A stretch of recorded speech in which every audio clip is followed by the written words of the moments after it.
Olá, amigos, mais uma vez reunidos em nome de Deus e de Jesus para os nossos encontros de quarta-feira, palestra da sessão de desobsessão. Espero que todos estejam bem e vamos buscar a sintonia desses espíritos maiores, esses espíritos nobres que nos acompanham, que aguardam o nosso esforço, né? Para que nós possamos entrar nesse roteiro de luz que é o Evangelho de Jesus. Pai nosso que estais nos céus, santificado seja o vosso nome, venha a nós o vosso reino, seja feita a vossa vontade, assim na terra como no céu. O pão nosso de cada dia nos dai hoje, perdoai as nossas dívidas, assim como nós estamos perdoando aqueles a quem achamos serem os nossos devedores. Não nos deixeis, Senhor, cair em novos erros e livra-nos de todo o mal. Que assim seja, graças a Deus e a Jesus. Então vamos dar uma pausa aqui na música, vamos as nossas leituras, as nossas reflexões, que é para isso que estamos aqui, não é mesmo?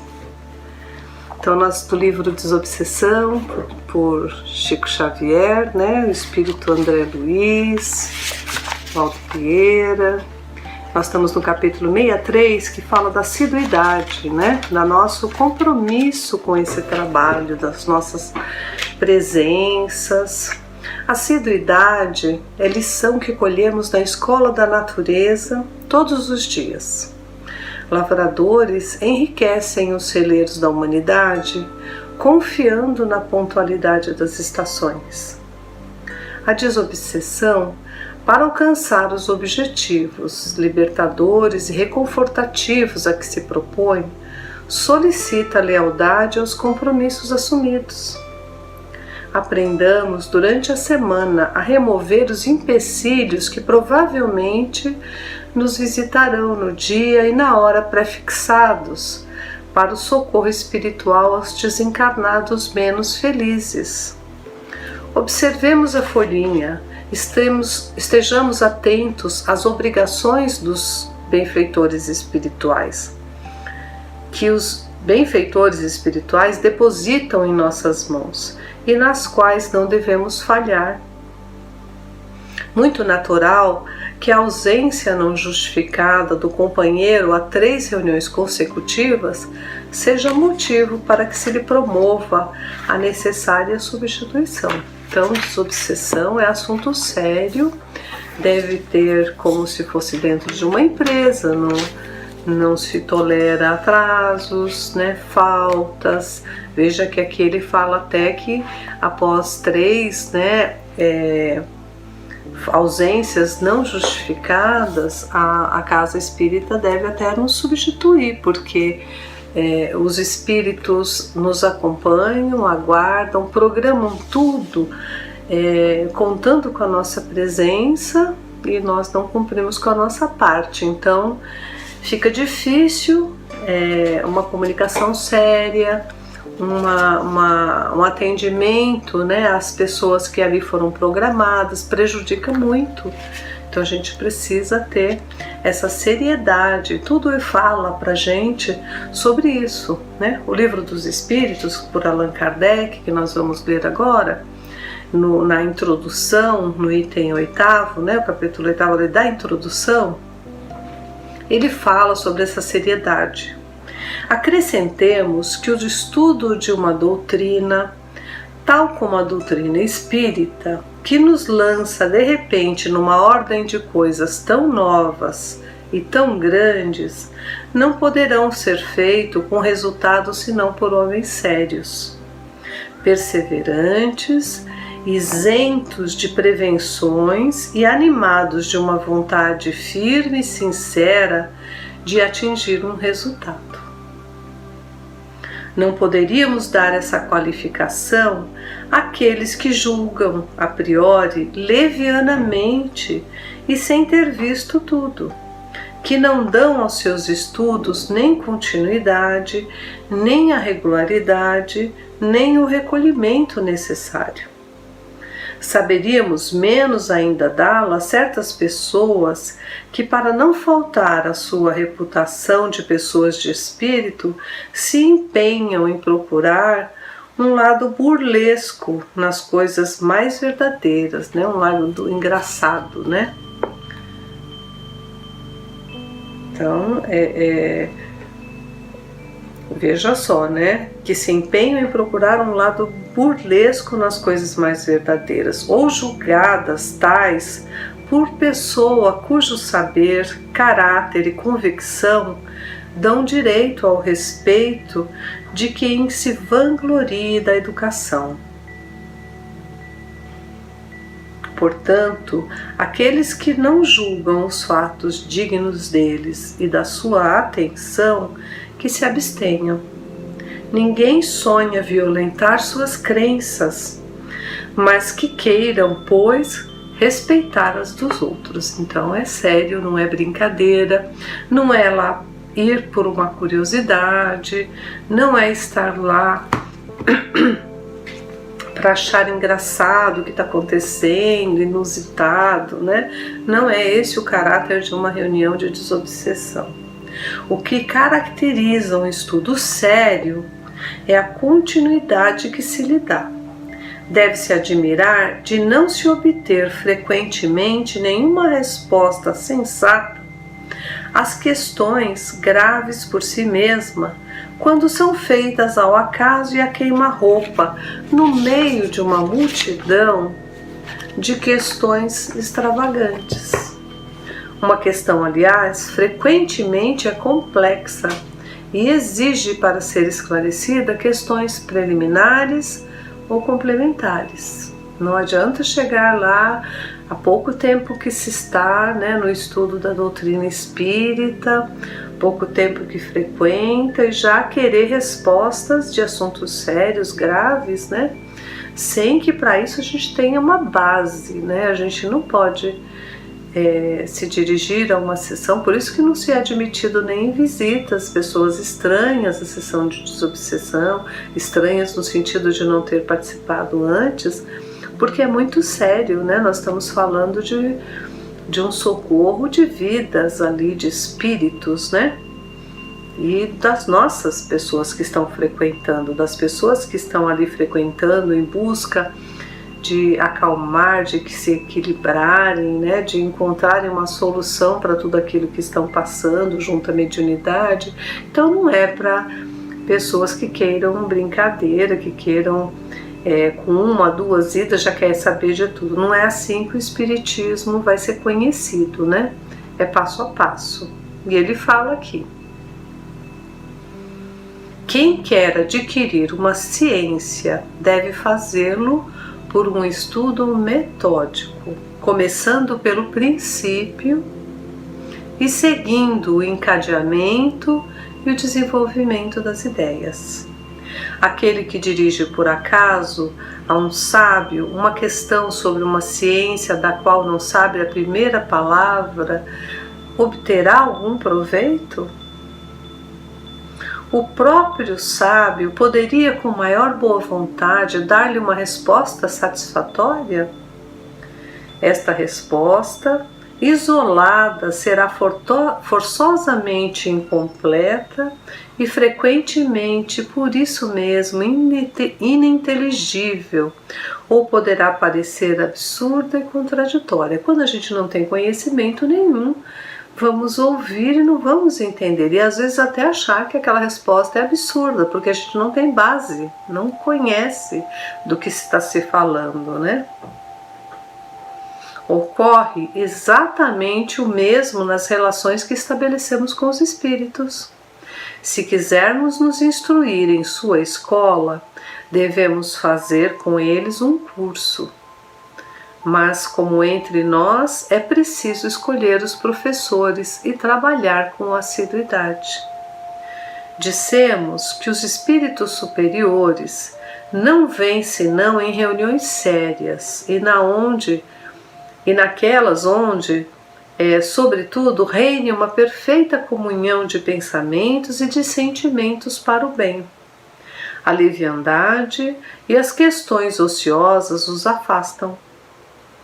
Como entre os homens distanciam as pessoas razoáveis, o campo então fica livre à turba de espíritos mentirosos e frívolos, sempre à espreita de ocasiões para zombar e se divertir às nossas custas, quando não fazemos como devemos fazer, né? Trabalhando ali com seriedade, compreendendo a gravidade do trabalho de desobsessão, a ajuda no bem, sentindo que nós podemos fazer parte desse trabalho, ajudando a todos, vibrando com amor, né? Então, nós vamos ser deixados de lado pelos espíritos superiores que ali estão. Os mais nobres vão se afastando, né? Se a reunião não é séria, eles lá não ficam. E aí a gente fica à mercê desses espíritos levianos, né? Que querem zombar da nossa curiosidade, daquelas perguntas frívolas, né? Que é feita sem conhecimento de causa, né? Com o intuito de como se fôssemos crianças da pré-escola fazendo perguntas a mestres, doutores, né? Então eles se afastam, não tem interesse nisso, né?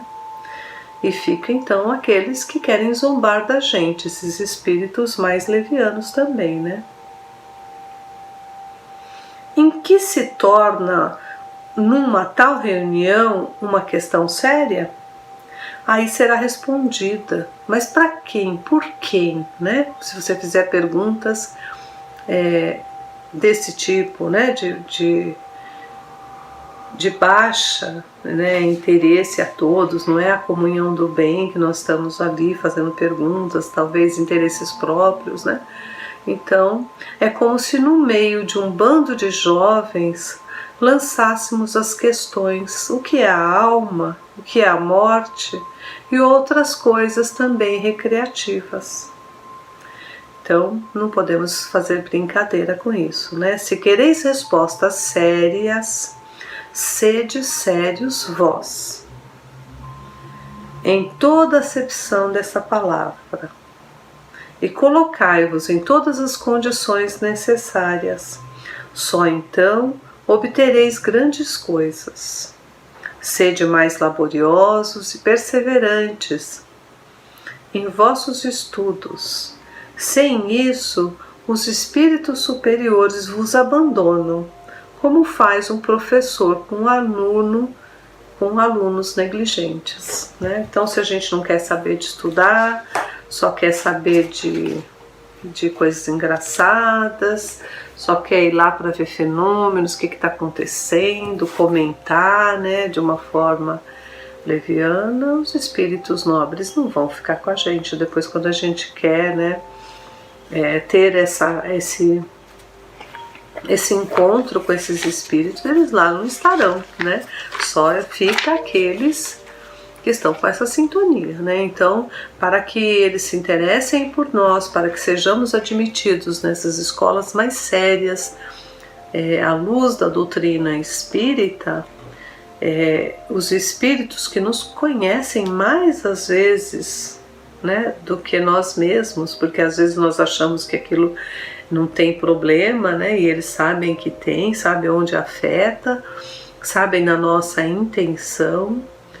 Então, esses espíritos mais sérios não ficam. Agora, se eles conhecem o nosso esforço, que a gente tem dificuldade do aprendizado, mas está buscando esse aprendizado com seriedade, estamos querendo entender a doutrina, tudo que se foi falado por Jesus, buscando conhecimento, né? Tentando, nos esforçando para fazermos o que é correto, o que é o bem, para amar mais as pessoas, para nos modificarmos as nossas tendências através do estudo da doutrina, sistemático da doutrina, aí eles nos acompanham e eles nos ajudam muito e nós vamos ter sucesso, sim. E lá na frente, quando for possível, quando for permitido por Deus e por Jesus, nós vamos ter também a condição de até perceber que a ajuda está sendo feita ali, né? Que eles estão perto da gente, que são eles que estão nos ajudando. Então, vamos conseguindo, através do estudo sistemático, da nossa seriedade, a amizade desses espíritos. E no Evangelho segundo o Espiritismo, no capítulo 4 em diante, ninguém pode ver o reino de Deus se não nascer de novo, tem ali o item 25 que fala da necessidade da encarnação. É São Luís, Paris, 1859. A encarnação é uma punição e somente os espíritos culpados é que lhe estão sujeitos?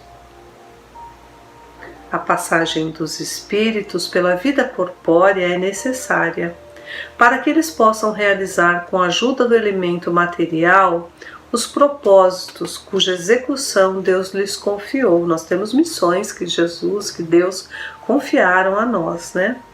É ainda necessária por eles mesmos, pois a atividade que então vêm-se obrigado a desempenhar ajuda-os a desenvolver a inteligência. Então nós temos que buscar esses estudos. Nós temos obrigação de progredirmos enquanto espírito moral e intelectual, né? Deus, sendo soberanamente justo, deve aquinhoar, né, equitativamente a todos os seus filhos, quer dizer, igual para cada um, né? É por isso que ele concede a todos o mesmo ponto de partida, a mesma aptidão, as mesmas obrigações a cumprir e a mesma liberdade de ação. Todo privilégio seria uma preferência e toda preferência uma injustiça. Deus não tem preferidos, né? Todos somos filhos dele, todos viemos simples, ignorantes no sentido de não ter o conhecimento, mas com as sementes de Deus que trazemos do que é certo e o que é errado. A nossa consciência já nos diz tudo isso, né? Temos a liberdade de escolha e temos uma infinidade de virtudes a desenvolver dentro de nós, né? Todas as que Deus trouxe ao homem para chegar ao progresso, né? Para acompanhá-lo. É uma tarefa que Deus lhes impõe no princípio da existência, como a primeira prova do uso que farão do seu livre-arbítrio. Os que executam essa tarefa com zelo sobem rapidamente e de maneira menos penosa os primeiros degraus da iniciação e gozam mais cedo o resultado do seu trabalho. Claro, né? Quem faz as coisas mais certas não perde tempo em ter que refazer ali, reconstituir os erros, né? Os que ao contrário fazem mau uso da liberdade que Deus lhes concede, retardam o seu progresso, e é assim que por sua obstinação podem prolongar indefinidamente a necessidade de se reencarnarem. E é então que a encarnação se torna um castigo. Enquanto nós estamos errando, nós vamos ter que voltar para reparar todos esses erros, né? E aqueles que não estão errando, estão seguindo em frente, estão conseguindo melhorar as suas encarnações, os seus conhecimentos, inclusive em outros planetas. Por que se torna um castigo a gente reencarnar muitas vezes? Porque a maioria das vezes as pessoas que amamos, que estão hoje, por exemplo, na nossa família, passam à nossa frente, né, e vão embora, e nós vamos demorar para reencontrá-los. Isso não é um castigo? A gente não ama, a gente não quer estar junto? Então, às vezes, perdemos essa condição de estarmos juntos de quem amamos, porque nós vamos repetir, né, tarefas. É como um aluno que repete na escola, né? Os amiguinhos vão lá todos lá para frente, numa formatura, já estão terminando um ciclo de estudos, E aquele que repetiu não vai poder aproveitar da festa de formatura, da viagem de formatura, ele está ainda repetindo o ciclo, não é ruim? É igualzinho, né, gente? Até no item 26 ele fala essa observação. Uma comparação vulgar nos fará melhor compreender essa diferença. O estudante não atinge os graus superiores sem ter percorrido a série de classes que o levam até lá. Essas classes, por mais trabalho que exijam, são o meio de atingir o fim e não uma punição. O estudante laborioso abrevia a caminhada, encontrando menos dificuldades. Acontece ao contrário com aquele que a negligencia e a preguiça obrigam, acontece o contrário com aquele que a negligência e a preguiça obrigam a repetir certas classes. Não é, porém, o estudo que constitui uma punição, mas a obrigação de recomeçá-lo em cada classe, é o que eu falei, né? Então, se ele repete, ele perde a oportunidade de estar com aqueles amigos queridos, os amigos dele vão para outras séries, outras classes, seguem em frente, e ele tem que repetir com novos alunos, fazer novas amizades, o que fica tudo mais difícil, né? Então, vamos sim tomar o nosso compromisso com os nossos estudos de forma séria. Se queremos ser cristãos, seguir o Cristo, pensar em tudo aquilo que nós estamos fazendo, tudo aquilo que nós estamos querendo na nossa vida, qual é o nosso foco, né? E vamos trabalhar estudando, aprendendo cada dia mais e praticando todas esses aprendizados, né? Essas experiências novas, vamos adquirindo, nos apropriando daquelas que já conhecemos e já fazemos, né? E principalmente as boas resoluções para as nossas vidas, e voltamos refazendo aquelas que não fomos tão felizes, né? Mas não deixemos de ser perseverante. Eles falam aqui que os espíritos sabem que nós vamos errar algumas vezes, né? Muitas vezes, mas que eles não desistem se a gente for perseverante no bem, se a gente vê que a gente está querendo estudar seriamente, né, o Evangelho, seguir o Cristo, seguir esses ensinamentos. Então vamos ser perseverantes, vamos estudar sempre, praticar, buscando o nosso equilíbrio e o equilíbrio junto a esses espíritos, junto ao universo, né, para chegarmos mais próximos de Deus e de Jesus. Eu desejo uma boa semana a todos, que nós possamos realmente estarmos sintonizados com todos esses amigos espirituais da caravana bendita de Frei Fabiano e todos aqueles que se interessam por nós. Pai nosso que estais nos céus, santificado seja o vosso nome, venha a nós o vosso reino, seja feita a vossa vontade, assim na terra como no céu. O pão nosso de cada dia nos dai hoje, perdoai as nossas dívidas, assim como nós perdoamos os nossos devedores. Não nos deixeis cair em novos erros e livra-nos de todo o mal.